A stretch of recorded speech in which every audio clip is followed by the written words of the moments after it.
Have you ever wondered what happens when following your heart goes against the rules? Imagine being alone on a stormy highway, and the life of a child depends on you. Would you stop, even if it could ruin everything? I broke the rules. I risked everything. And that one choice saved lives and changed my entire career. Tonight, I'm taking you through the stormiest night of my life, a night that redefined courage, duty, and survival. This is the true story of a Navy officer who defied orders. And what happened next will shock you. If you want to see how I turned impossible choices into real-life hero moments, hit that subscribe button and join me, because you don't want to miss what happens next. I'll never forget that night. Highway 47, the rain pounding like 1,000 hammers, and the wind so loud it felt like it wanted to tear the car apart. I'm Lieutenant Sarah Lawson, a logistics officer in the U.S. Navy, usually more comfortable coordinating supplies than playing hero. But that night, everything changed. I was heading back to Fort Maxwell after a grueling 14-hour resupply run. My SUV barely held the storm at bay, wipers screaming as sheets of water blurred my vision. Then, out of nowhere, I saw the headlights flicker on the roadside, an SUV stranded. The tires were spinning uselessly in the mud, and through the downpour I could just make out a man, a woman, and a little boy, shivering under the rain. My stomach dropped. Normally, Navy protocol is crystal clear. Don't stop for civilians during active transport missions. It's drilled into us. You help, you risk your career, your freedom even. But seeing that kid's terrified face, my hands wouldn't let me drive past. My heart was pounding in my chest, adrenaline and fear tangled together. I pulled over. Slamming my car into park, I jumped out. Rain soaked me instantly, seeping into my uniform, chilling me to the bone. The man ran toward me, shouting something I could barely hear over the storm. "Please, we've been here for hours." The boy clung to his mom, teeth chattering, eyes wide as if this night might swallow them whole. My brain screamed, "Stop, you can't." But my heart whispered, "You have to." I hooked my SUV to theirs and started towing, my hands slipping on the slick metal, teeth gritted, muscles straining. The tires screamed as mud flew everywhere. Finally, I managed to drag them to a tiny roadside diner, the only place with lights and shelter. We were soaked, cold, exhausted, but alive. The family thanked me over and over. I could see tears in the mom's eyes, the little boy finally smiling through chattering teeth. And for a second, I felt pure relief, like maybe I hadn't completely failed at life. But reality hit as soon as I got back to base. Captain Daniels wasn't happy, not even close. A reprimand was waiting in my inbox the next morning. My chest tightened as I read the words, "Violation of orders, immediate reassignment pending." They didn't see what I'd seen. They didn't feel what I felt. My choice had saved lives, yes, but it had broken every rule I'd sworn to uphold. Sighing, I sank into my chair at base ops, rain still dripping from my hair. Was it worth it? Would I ever be able to look back at that night and not feel the weight of the rules pressing down? And then the unexpected happened. 2 weeks later, someone arrived at the base who would turn everything upside down. Someone whose family I had saved that night and whose influence could change my fate forever. I never thought I'd feel more invisible than that night, but walking into the base office the next morning, I realized I had desk duty, paperwork, filing reports that didn't matter. Captain Daniels had stripped me of all field operations. "You'll learn discipline here," he said, that smug little smirk making me want to scream. Yeah, sure, discipline, right. I stared at the piles of forms like they were mountains, my coffee growing cold before I even touched it. Outside, the sky was clear, a cruel reminder of the storm I'd survived. Every time someone passed my cubicle, there were those looks. Curiosity, judgment, some with barely hidden ridicule. Lieutenant Miller, especially, had that "I told you so" expression down perfectly. I could practically hear her whispers. Who does she think she is? A hero. Days blurred together. I stared at spreadsheets, checked off inventory lists, and tried to drown the guilt in numbers. But my mind kept wandering back to the family on Highway 47. That little boy's smile, the mother's shaky voice thanking me. I'd risk everything for those few seconds of safety they'd gotten. And yeah, my uniform might be spotless now, but my conscience. It was sticky with mud and rainwater, refusing to let me ignore what I'd done. Then came Chief Petty Officer Harris, a grizzled mechanic who smelled like oil and coffee, and somehow that smell was comforting. He plopped down across from me and said, "Sarah, don't let them make you feel small for doing what's right. I've done the same, you know. Saved a kid once against orders. Lost a week of pay, but I'd do it again in a heartbeat." I almost laughed, almost cried. He understood. Not the rules, not the hierarchy, but the heartbeat of what service should mean. And suddenly, the papers in front of me didn't feel so suffocating. Maybe, just maybe, I wasn't completely alone. But even with that support, the tension was crushing. Miller's snide comments, Daniel's cold stares, whispers in hallways, it all built up like static electricity, and I could feel a storm coming again. Not outside like last time, but inside me. Then something impossible happened. My phone buzzed with a message that made my stomach flip. A Navy inspection. By Admiral Thompson himself. Why now? And why did it feel like this had something to do with the Highway 47 incident? I didn't know it yet, but the family I helped, the very lives I had risked everything for, were about to change my story forever. And this time, it wasn't going to be about punishment. It was going to be about reckoning. I was buried in paperwork, trying not to hyperventilate from boredom and frustration, when the base announcement crackled over the intercom. "Attention all personnel, Admiral Thompson will be inspecting the base immediately." I froze. My stomach did that weird flip like it does before a roller coaster. The Admiral? Here? Now? Great, just what I need. My career hanging by a thread while he tore the place like he owns it. Minutes later, the Admiral himself stepped into the operations room. Tall, imposing, but with this calm, piercing gaze that made you feel like he could see straight into your soul. He walked past rows of officers and inspectors, nodding politely, until he stopped, right in front of my desk. "You're Lieutenant Sarah Lawson," he said.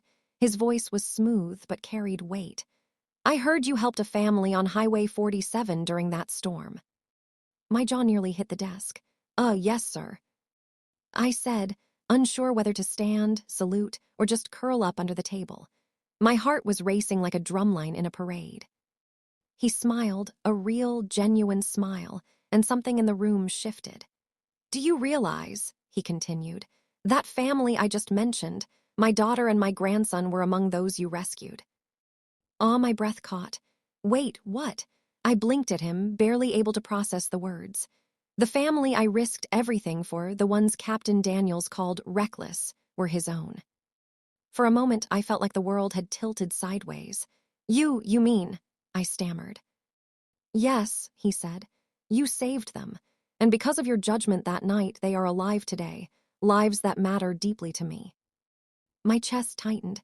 I wanted to laugh, cry, and scream all at once. Part of me wanted to pinch myself. Surely this wasn't real. But here he was, staring at me with respect, understanding, even admiration. Then came the twist I didn't see coming. Admiral Thompson didn't just praise me. He challenged Captain Daniels right there in front of everyone. "Discipline is important," the Admiral said, voice low but firm. "But compassion is courage. Captain Daniels, your rigid adherence to rules endangered both morale and judgment. Effective leadership requires wisdom, not just obedience." Gasps spread through the room. Daniel's face went red, his eyes darting around like a trapped animal. And me, I was still trying to breathe without hyperventilating, tears threatening to spill. Finally, someone sees. And then the Admiral dropped the bombshell. He was implementing a new directive, the Samaritan Rule. Officers who help civilians, even if technically violating orders, would be protected as long as lives are saved. I nearly laughed through tears. Are you kidding me? The rules actually make sense now. But before I could celebrate, the Admiral leaned in and added, with that twinkle in his eye, "Sarah, I need you to lead the first review team under this new rule. You're going to show the Navy how to blend duty with humanity. And yes, Captain Daniels will be reassigned." My head was spinning, my heart racing, and I could feel the weight of possibility pressing down on me. My career wasn't just saved, it was being rebuilt on the very principles I'd risked it for. And just when I thought the storm had passed, I realized this was only the beginning. Because with this new responsibility, new eyes were on me. Some would cheer, some would envy, and others would do everything to see me fail. And what happened next, when I stepped into this new role, changed not just my life, but the lives of countless civilians who would depend on us. You won't believe what unfolded in the first week of this new assignment. I still can't believe how fast things changed.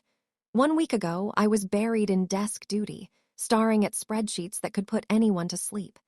Now, I'm standing outside Fort Maxwell, clipboard in hand, ready to lead my first humanitarian logistics mission under the new Samaritan rule.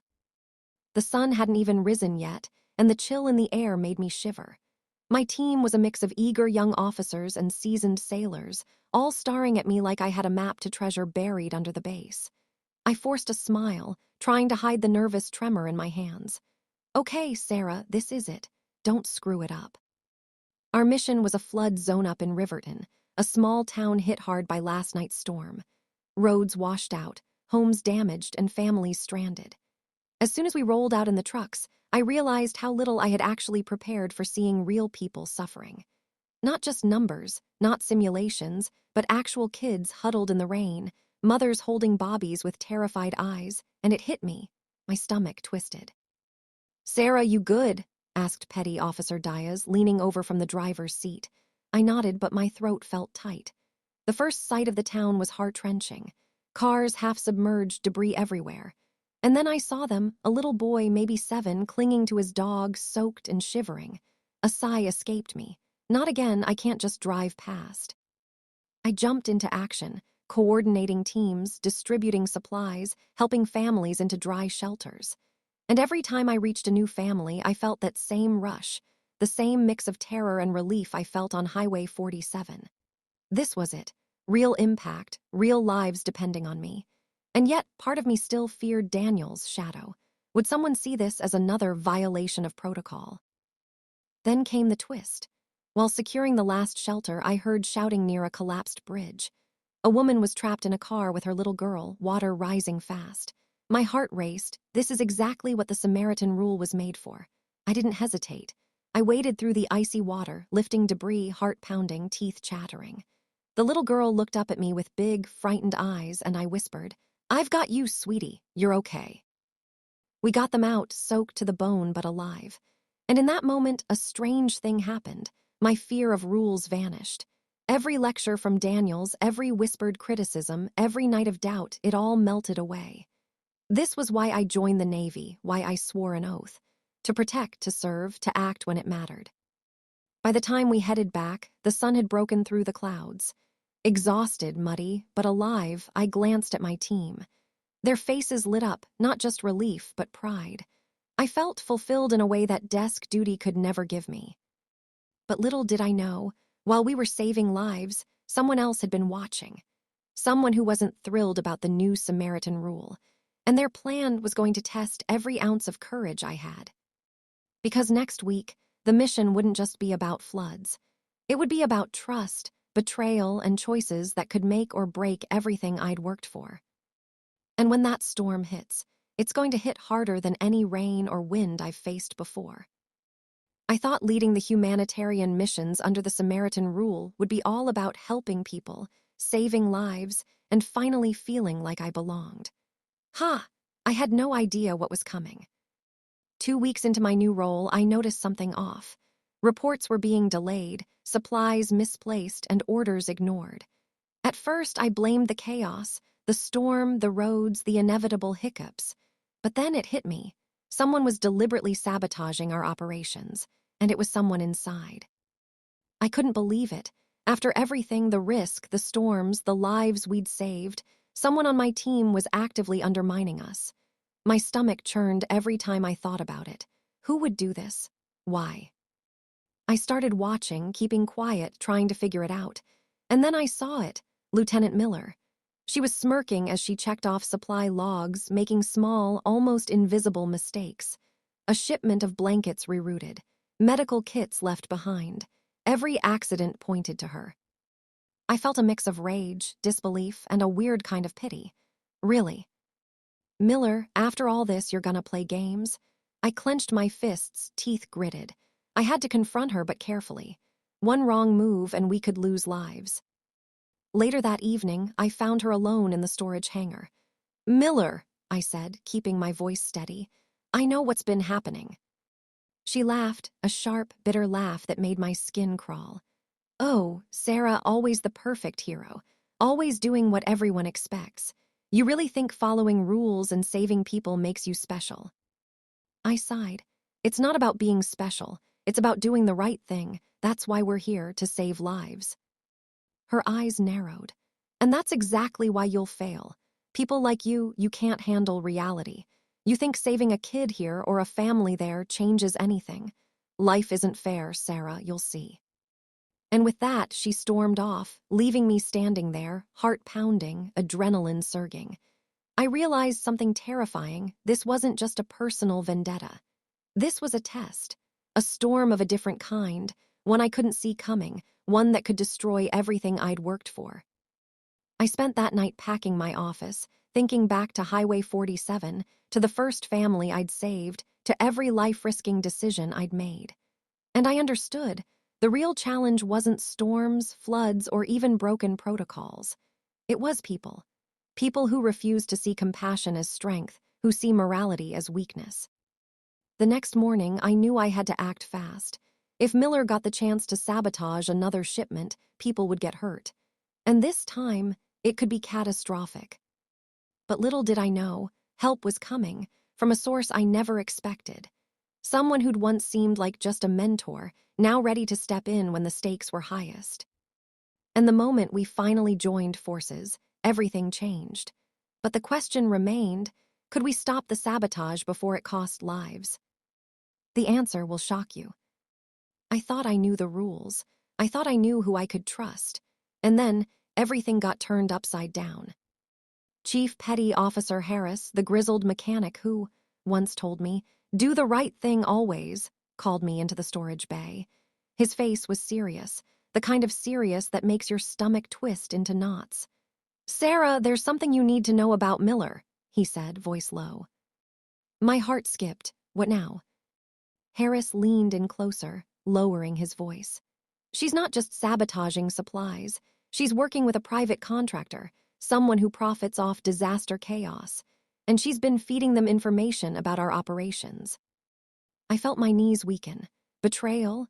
That deep? My stomach dropped so fast I almost gagged. I thought back to every messed up shipment, every delay, every frustrated officer looking at me like I'd failed. And now I realized it wasn't just incompetence, it was deliberate, dangerous, and personal. "You've got to stop her," Harris said. "But you can't do it alone. The moment she suspects you know, she'll escalate. Lives are at stake, Sarah. This isn't just protocol anymore, it's morality against greed." I swallowed hard, fighting back a shiver. Great. So my first real test under the Samaritan rule is not a flood, not a storm, but someone actively trying to hurt civilians while hiding in my ranks. That night I stayed late, studying logs, tracing shipments, analyzing her patterns. Every so often, I'd glance out the window at the base, lights twinkling like tiny stars in the dark. And I thought about the families we'd saved, the ones depending on us, and the little boy from Highway 47 who'd smiled at me through chattering teeth. I couldn't fail. Not now, not ever. Finally, I found it. A shipment labeled emergency medical supplies rerouted to a contractor's warehouse instead of the flood zone. My blood boiled. I knew Miller was responsible. I grabbed my phone, ready to call for backup, but paused. Harris had warned me. The moment she suspected, everything could explode. So I did something I hadn't done before. I baited her. I left a decoy shipment, watched cameras, and waited. Hours later, Miller arrived, smirking, confident. And then, bam, caught red-handed. Not in a confrontation, not a fight, just undeniable proof. My chest heaved, adrenaline mixing with relief. I wanted to laugh, cry, and punch a wall all at once. This was it, the proof that would protect civilians, my career, and the integrity of the Samaritan rule. But as I called Harris to confirm the next steps, Miller's voice echoed from the hall, calm, sinister. "You think this ends tonight, Sarah? You have no idea what's coming." And in that moment, I realized this storm wasn't over. not by a long shot, because Miller's reach extended beyond the base and the next move could change everything. And what happened next would push me to the edge of every rule, every moral choice, every heartbeat I had left. I could feel it in my bones. Tonight wasn't going to be like anything else. The storm had passed outside, but inside me, chaos. My mind raced, heart hammering like a war drum. Every step I took toward the storage yard, I knew Miller was out there, plotting, scheming, ready to strike again. We'd received word. A convoy carrying critical medical supplies was intercepted. Civilians stranded by the floods were waiting, counting on us. And Miller, she had a hand in it. My hands were trembling, not with fear exactly, but adrenaline mixed with rage and urgency. No way I'm letting her ruin this. I grabbed my rain jacket, slipped into my boots, and rallied my team. "Listen up," I said, trying to keep my voice steady while my chest squeezed. "Lives are at stake, every second counts. We move smart, fast, and together." They nodded, determination lighting their faces. I felt a flicker of pride. These were good people, brave people, people I trusted. The convoy route was a mess. Roads partially washed out, debris everywhere. Mud clung to our tires as we navigated carefully, every turn a potential disaster. And then there it was. A small bridge collapsed in the middle, supplies teetering, civilians stranded on the far side. My stomach sank. Oh no, oh no, oh no. I jumped out, yelling instructions, coordinating efforts, but the moment we reached the far side, Miller appeared from nowhere, smirk on her face. "Thought you could stop me, huh?" she said. Her voice was calm, but her eyes cold, deadly. I swallowed, heart racing. "It ends tonight," I said, teeth gritted. And then everything exploded into action. We worked feverishly, hoisting supplies, securing people, shouting over the wind, over the water, over the chaos. The little boy trapped on the bridge, his mother screaming. I grabbed him just in time, wrapping him in my jacket as water rushed past our boots. Somehow, in the middle of all this, I found a moment to face Miller. She tried to block our path, but I didn't hesitate. Using every ounce of authority, courage, and moral certainty I had, I cornered her. "This ends now, Miller, you're done." Her smirk faltered, and for a split second I saw fear. Victory, maybe, relief, definitely. By the time we got everyone to safety, I was soaked, exhausted, but alive. Civilians safe. Supplies delivered. And Miller, confined for investigation, her sabotage ended before it could cost lives. The team cheered. I laughed, a little hysterically, hugging them like we'd just survived a hurricane together, because we had, in every sense that mattered. My chest heaved with relief, tears, and laughter tangled together. We did it. We actually did it. But even as I celebrated, I felt it, eyes watching. Someone more powerful than Miller. Someone who could either make or break the Samaritan rule itself. And I knew the final chapter of this story wasn't over yet. Because the last twist, the ultimate revelation, would shake everything I believed about duty, honor, and moral courage. And when it hits, you won't believe it. The morning after the rescue, I still couldn't sleep. My uniform was drying, my boots crusted with mud, but my mind raced nonstop. Every face from the flood, the little boy I grabbed on the bridge, the exhausted mother, the families huddled in the shelter, flashed through my thoughts. I'd saved them, yes, but at what cost? Would the Navy finally see the value of what we did, or would Miller's sabotage and Daniel's old grudges cast a shadow over everything? Then a knock at the door. I looked up, expecting just another officer, but instead it was Admiral Thompson himself, flanked by senior officials. My heart slammed. "Sarah," he said, voice calm but firm, "come with us. There's someone you need to meet." I followed, boots squelching on the wet floor. Outside, the courtyard was filled with personnel, all gathered under the morning sun. And there, waiting, was the family from Highway 47, the ones I had saved during that storm months ago. And right behind them, my team, civilians, and even some of the officers who had doubted me. The Admiral turned to everyone and spoke, his voice carrying over the crowd. "Today, we recognize not just heroism in action, but courage in moral judgment. Lieutenant Sarah Lawson risked everything to save lives, even when it meant breaking orders. Her actions have shaped a new era in this Navy. The Samaritan rule is now official policy, protecting officers who act with conscience and compassion. I felt tears prick the corners of my eyes. I swallowed hard, trying to smile without shaking. My chest felt like it might burst from relief, pride, and disbelief. People clapped. Some whistled. Even Lieutenant Miller, looking chastened, averted her gaze. The little boy ran up, tugging at my sleeve. "Thank you, ma'am," he whispered, eyes wide. I knelt, hugged him tight, heart hammering. "You're welcome, buddy, you're welcome." And for a moment, I just let myself feel it, the pure, unfiltered joy of knowing lives were saved because I chose courage over fear. Then the Admiral handed me a certificate and pinned the commander rank on my uniform. "You earned this," he said. "Not for following rules blindly, but for knowing when to lead with your heart." I laughed a little hysterically, then wiped tears. My team cheered. My peers clapped.